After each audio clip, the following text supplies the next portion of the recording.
En su programa La Expresión de la Tarde, yo tengo dos temitas, después que el patrón ya cambió el tema, vamos a entrar en materia. Dos temas que me parecen interesantes, y son dos temas que nada tienen que ver con la cháchara política que ha comenzado nueva vez.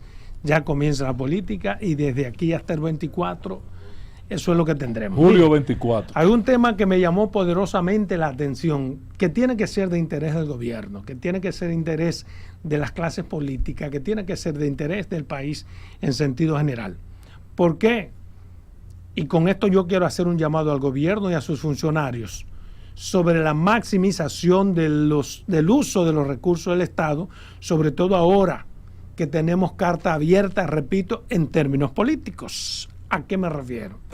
Bueno, se acaba de romper un acuerdo que se llama el Acuerdo del Mar Negro, que es un acuerdo entre Ucrania y Rusia, que es lo que ha permitido que la estabilidad económica y alimentaria de gran parte del mundo, sobre todo los países en desarrollo como el nuestro, se vuelva más o menos estable. Recuerden que desde el 19 para acá, primero por la pandemia, luego pasó algo con unas embarcaciones que se averiaron en medio de alta mar, y todo eso afectó, todo eso hizo que los precios de los productos, sobre todo los derivados del pan, subieran de forma estrepitosa. Se ha logrado un acuerdo de un año para acá entre Ucrania y Rusia, que son los principales productores de cereales del mundo. Pero ese acuerdo fue por un año y estaba supuesto quizás a otro tipo de acuerdo entre ellos o de mejores relaciones, que no lo lograron.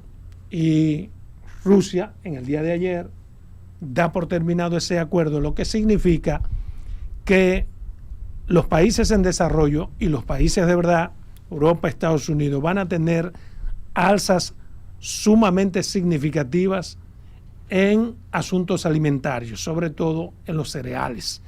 Con el cereal se produce uno de los alimentos más importantes para los pobres, que es el pan, y otros productos de los que come la gente, digamos, pobre, que se sostiene de eso. Y yo hago este llamado al gobierno, porque debe comenzar a explicar con tiempo, para que no le politicen este tema. Debe haber una línea de comunicación tendente a que el país pueda saber qué está pasando cuando comienzan a subir los precios de algunos productos de primera necesidad, porque van a subir. En la medida en que este acuerdo entre Rusia y Ucrania, los principales productores del mundo, no tengan un entendimiento, así se afectará a los países.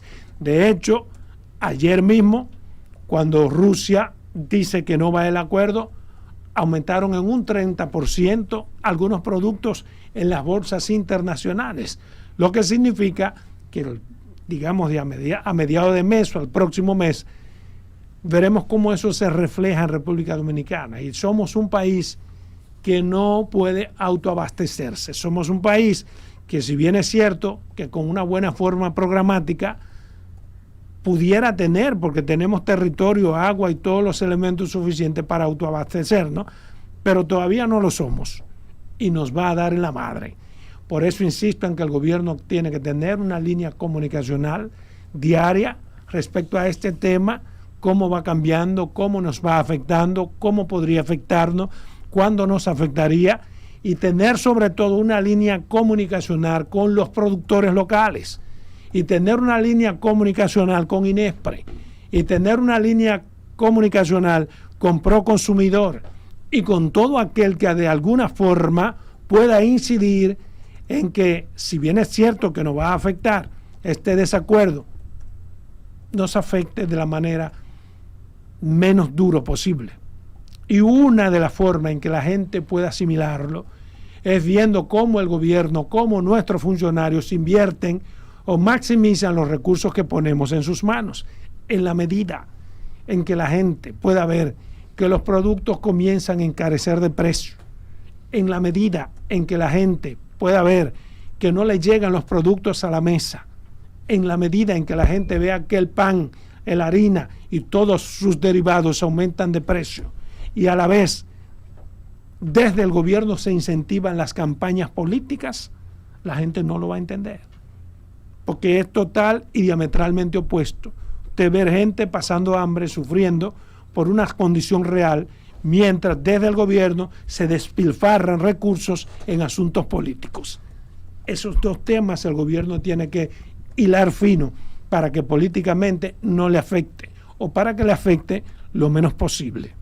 Claro, Adolfo, porque por ejemplo, esta es una situación que no está en las manos del presidente de la República. Yo pienso que la ONU puede jugar un papel importante, porque ¿qué es lo que está reclamando Rusia? Que no se ha cumplido el compromiso que se le prometió, que se acordó, que dice el propio acuerdo. Sí. Incluso ha dicho que inmediatamente se cumpla con esos compromisos en favor de Rusia, pues ellos están en la disposición de reactivar inmediatamente el acuerdo. ¿Y qué fue lo que no se cumplió con Rusia? Parte del acuerdo. Parte del acuerdo. Pero que digan que... Ucrania. No, ahí están detallados. Quien inició la posibilidad de este acuerdo fue Turquía. Yo creo que los acontecimientos del fin de semana pasado en la OTAN, en Luxemburgo, ¿dónde era que estaba? Está bien, en la OTAN. La reunión de la OTAN permitió aperturar un escenario como de marcarencia entre Rusia y Turquía, que son amigos. Pero no tiene que ver con Turquía. Quien inicia este contacto y abre la posibilidad de este acuerdo no es ni la ONU, ni es Estados Unidos, ni es la comunidad internacional, es Turquía. La comunidad europea y es Estados Unidos. ¿Por qué? Porque fue un organismo que dirige esos países en donde se determinó, cuando inició la guerra, cuando estaba por mitad, restringir fondos económicos bancarios a Rusia. Correcto. Entonces, como parte del acuerdo, recuerda que cuando comenzó la guerra se dispararon todos los precios, fue que iban a liberar a Rusia de ese amarre que le habían hecho. Entonces tendría abierta la posibilidad de hacer sus negociaciones.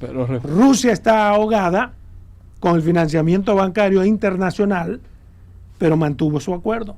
Lo especifica Rusia, se refiere a la reconexión del Banco Agrícola ruso, levantamiento de sanciones a repuestos para la maquinaria agrícola, exacto, el desbloqueo de la logística y seguros de transporte, el descongelamiento de activos y la reanudación de la tubería de amoníaco que explotó el 5 de junio. Todo eso se le bloqueó y se prometió que si firmaba ese acuerdo se le iba a abrir de manera, digamos, paulatina. Pues resulta que en la reunión de la OTAN, la Unión Europea, en coordinación con Rusia, acaban de aumentar, endurecer las medidas contra Rusia.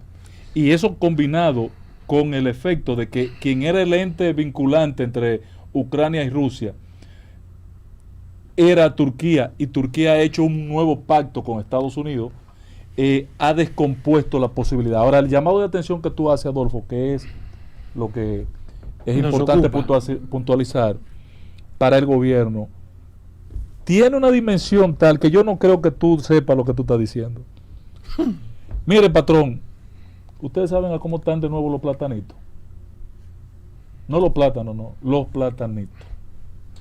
Si encima de esta situación que comienza de nuevo a encarecer la canasta familiar, hay unos 14 o 15 productos que, lejos de bajar de precio, yo no sé a dónde diablo fue que el Banco Central hizo la medición de la inflación, yo no sé a dónde fue.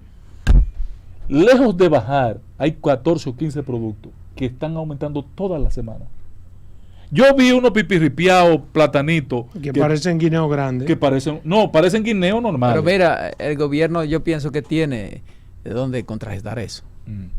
Los combustibles. Puedes rebajar los combustibles. No, si baja los combustibles, impacta directamente. Pero una cosa es el impacto y otra cosa es el abastecimiento, porque son dos cosas. Que está muy afectado también el país. Exactamente. Aunque en este caso son los productos que tienen que derivados de los cereales, el grano específicamente. Sí, pero es que se va a afectar todo lo demás. Se afecta el mercado y la transacción de todo lo que... La harina que había bajado incluso ya. Sí. Y el pan no ha bajado, pero la harina había bajado. Sí.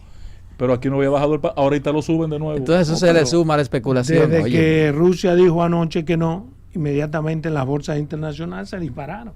Lo que significa que para nosotros vendrá el doble. Por Pero ahí eso se yo va a ver creo que el afectado todo gobierno, el mundo. porque a la gente a final de cuentas no le importa ni No, le no le interesa, importa, ni tiene por qué importarle. que Rusia, que no. Es comida Yo en el quiero buche, mi hermano. comida. Comida en el buche. El cómo yo no sé. Exacto. Pero en la medida en que tú eres capaz de explicar, como has explicado, Exacto. pero además de explicar, tú eres racional en el gasto. Exacto, ¿Entiendes? que la gente La vea gente que... dice, no, pero espérate, en todo el mundo. Sí. Estamos pasándola todos mal. Exacto, Sí. pero si los funcionarios comienzan en este año político a enrostrar grandezas y riquezas ante esta situación económica que nos espera, Lo que se va a es ver- peor para el burro. Lo que te va a ver afectado, te repito, Adolfo, que es lo que me llama la atención, que muchos productos de fabricación, de producción local nuestra, como el caso del plátano u otros, o arroz que no viene directamente de Ucrania, vamos a ver situaciones complicadas porque están sufriendo Subsidiadas. alza en República Dominicana. Entonces, y el gobierno no tiene capacidad de seguir subsidiando. Entonces, en un periodo preelectoral, Electoral. donde muchos de esos Electoral. sectores también aprovechan las circunstancias para hacer presión Claro, y- es irracional. O sea, y hasta el chantajear. gobierno podrá explicar todo lo que yo digo, que con su línea comunicacional, pero la oposición tendrá que ser, para fines políticos, total y absolutamente irracional y Sí, capitalizar. porque déjame decirte que esa parte también hay que verla. O sea, Sí. la oposición también tiene que tener cuidado con eso. Tiene que Pero tener vamos a cuidado ver. con eso. ¿Cómo maneja eso también? Mira, No, yo, la oposición lo que tiene que decir que el pueblo está pasando hambre. y decir que hay que cambiar el partido porque está pasando hambre, pero Exacto. prometió otra cosa, Sí. sin explicar el por qué. Bueno, Eso ya es el una por qué posición. lo va a hacer el gobierno, que es Esa el es la llamado que tú estás responsabilidad del haciendo, gobierno. que lo explique Sí. y están en capacidad Porque de además la explicarlo. oposición no tiene por qué Explicar. servir de Coño, pie de que amigo del llegó gobierno. la luz, porque llegó no la tiene. luz. No, yo he estado claro en eso. Pero mira, hay otro tema que también me llamó mucho la atención. Pero y hay es- cosas que tienen que ser creíbles claro, también. y es una decisión que tomó la Junta Central Electoral respecto a las encuestas de los partidos políticos. Recuerden que la mayoría de los partidos políticos, al menos los grandes del sistema, han decidido Ya, utilizar las decisión. encuestas como un método para seleccionar a sus candidatos. ¿Por qué? Y aquí lo hemos dicho y la gente que nos escucha lo sabe. Porque es el método más opaco, más oscuro, más antidemocrático, y es el método que le permite a los partidos políticos acuerdos de aposento, acuerdos de habitación, hacer amarres de manera no clara, como históricamente han hecho. Por eso usted ve que hay una connivencia maldita, fatal, asquerosa entre las cúpulas de los principales partidos políticos, en la que todos, fíjense, que decidieron el método de la encuesta. ¿Qué dice la Junta Central Electoral que resolutó respecto a este tema? Desde el inicio de la campaña, el 2 de julio al 17 de octubre, las organizaciones políticas podrán realizar encuestas para seleccionar sus candidatos, tal como ellos decidieron. Ellos le dieron a la Junta que ese es el método. Según consigna un proyecto de resolución de la Junta Central Electoral, varios partidos han decidido seleccionar sus candidatos para las elecciones del 2024 mediante encuestas, combinado con otras modalidades que les permite la Ley 3318 de partidos, agrupaciones y movimientos políticos, que son las primarias, asambleas y convenciones. En un proyecto de resolución, el órgano electoral establece los lineamientos que deben seguir los partidos. Ese borrador fue entregado por la Junta Central Electoral a los partidos. Y me llamó la atención porque aun cuando es el método más opaco, parece que no será tan fácil para los partidos políticos utilizar este método. ¿Por qué? En ese proyecto se establece que los resultados del trabajo de campo deberán ser sometidos al conocimiento y aprobación de las máximas autoridades del partido que lo encargó, sin lo cual no podrán ser consideradas válidas las encuestas. Las encuestas deben ser solicitadas por las autoridades de los partidos y solo estas podrán divulgar los resultados. O sea, no es la encuestadora, sino el partido como tal que tendrá que asumir los resultados de las encuestas. Los informes o resultados. Eso no varía en nada. Sí, escucha, los informes o resultados presentados por las empresas son del dominio exclusivo de la organización partidaria que los ha solicitado. Por tanto, serán estas quienes los darán a conocer. o sea, contrario a como se hacía antes, tendrá que hacer público los informes y los resultados. O sea, la matriz, la matrícula de cómo se hizo las pero encuestas. todo eso se lo va a entregar la encuestadora. No, pero escúchame. La diferencia es que antes ningún partido lo hacía. El partido decía, bueno, salió en Pedernales, salió Salomón. No asumían esa responsabilidad. En Santiago el patrón salió y decían, según resultado de la encuesta, mírenlo ahí. Pero no. O sea, son los partidos ahora que van a dar lectura a ese trabajo. Pero tienen que tener disponible para quien se entienda que ha sido afectado los resultados, la matriz de la encuesta. Porque cualquiera puede decir, bueno, con esta encuesta el partido me engañó, puso a quien le dio su gana, como es la pretensión, la intención primaria de los partidos. Pero la Junta ahora le está diciendo que tendrán que tener todos esos datos y tenerlos disponibles. ¿Disponibles para quién? Para quienes se sientan afectados, porque no tiene sentido que sea para mí. Pero una pregunta, Adolfo. Las firmas encuestadoras, ¿no se determina cómo van a ser contratadas?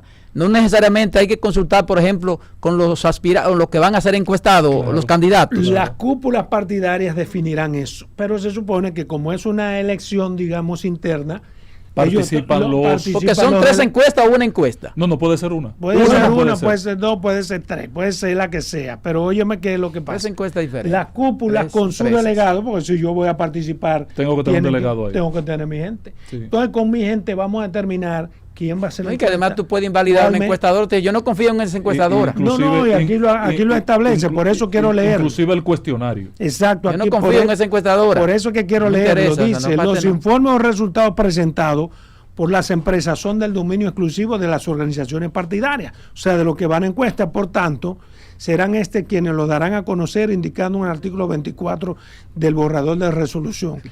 Las encuestadoras deberán entregar las bases de datos con los resultados en formato electrónico que permita el manejo de las informaciones, preferiblemente en Excel o en SAB. También especificar en el análisis de los mismos si han utilizado ponderaciones o estimaciones o si aportan frecuencias relativas. Además, el margen de error de la muestra deberá ser menor a la diferencia existente entre candidatos y candidatas, y en caso de no ser así, deberá realizarse un nuevo trabajo de campo a través de los cuales se determine el posicionamiento de los mismos en un porcentaje superior. Claro, porque si no es un empate técnico. Ese sondeo solo podrá ser realizado por las empresas que estén registradas oficialmente en la Junta Central Electoral en base a la disposición del artículo 202. Pero además, un requisito es que en el proyecto de resolución establece que para publicación de los resultados de las encuestas se debe cumplir con requisitos exigidos en el 215 de la ley electoral concerniente a la denominación, el domicilio y las características técnicas. O sea, aunque es el más opaco, ahora están tratando de ponérsela difícil a las cúpulas partidarias. Por lo menos un poquito más claro. Sí. Porque yo no creo que al final eso le quite la imposición de un partido. Hermano, porque es que si tú aspiras, yo aspiro y él aspira, y somos tomados en cuenta para determinar qué encuestadora va a hacer el trabajo o cómo nosotros queremos que se haga. Y firmamos un acuerdo. Y los tres firmamos el acuerdo. Y si además te entregan la base de datos del resultado, del levantamiento. Bueno, pero entonces, tú tienes tu equipo. Entonces los partidos ahora corren el riesgo de ir por lana y salir tranquilados. No, porque los partidos corren el riesgo de ser lo más honesto posible. Los partidos en este momento, Roberto, y a mí me consta, no están en la lucha de imponer candidatos. No, lo que quieren es evitarse gasto. Pero esa encuesta hay que pagarla y cara. Esa encuesta hay que pagarla y cara. El problema no es de gasto. Tres encuestas bien hechas son mucho dinero. Para los partidos pequeños que no tienen cómo subrogar los recursos, no tienen cómo llevar a cabo. Ellos tienen que justificarlo como quieran. Pero gastos. Los partidos grandes. Al único que no le importa. No, a ninguno. Al único que no le importa que cueste una campaña electoral es al que está en el gobierno. ¿Y por qué? Porque no le importa. Bueno, ¿y cuánto recibe el PRD al año? 20 millones de pesos mensuales. Mira, ahora que tú dices multiplícalo. Sí, pero eso no paga una campaña, Ahora que ni tú siquiera dices, de un candidato. ahora que tú dices Pero no es eso, una campaña. De un solo candidato. Entonces tú no puedes decir que es por los fondos de los partidos. No, Los partidos en este es momento que son no los aspirantes que pagan su campaña, pero no el partido. le estoy tratando de dar una respuesta o una explicación a Roberto. No hay en este momento. Y te lo digo yo porque he visto, por lo menos en la oposición, y en el mismo gobierno se han estado cuidando. Tú vas a Santo Domingo Este y se están cuidando de que no se vea que están imponiendo el problema la gente, es que no son los partidos que no pagan están la imponiendo campaña, la gente. perdóname, son los aspirantes. Por eso es que alguien como Miki tiene vigencia en un país como este, porque tiene todos los cuartos del mundo más 20 pesos para imponer a su mujer como candidata a diputado, para imponerse él como le dé la gana y para imponer a su hijo. ¿En base a qué? En base a los cuartos que tiene Miki. ¿Entiendes? ahora, eso que dijo Patrón con relación a la campaña más cara, me trae a la mente que vi recientemente, hace un par de días, un video de Danilo Medina que decía que ahora los compañeritos no se quieren movilizar si no hay logística. Y eso nos ha llevado a nosotros a realizar la campaña más cara que ha podido haberse hecho. Y José Ramón Peralta, que trabaja conmigo, lo sabe. Bueno. Sí, porque ahí es donde se llevaban los la campaña presupuestos más de cara. campaña. Dejen esa José vaina. Ramón Peralta era el hombre que se encargaba de entregar los recursos confesión de parte, que se utilizaron para la campaña. relevo de José prueba. Ramón Peralta entregaba todos los recursos que utilizó el candidato presidencial del PLD. Era por ahí que entraban en la oficina de Danilo Medina. Algún día se sabrá cuál es la campaña más cara. Esa pues lo dijo. Bueno, llévame por favor.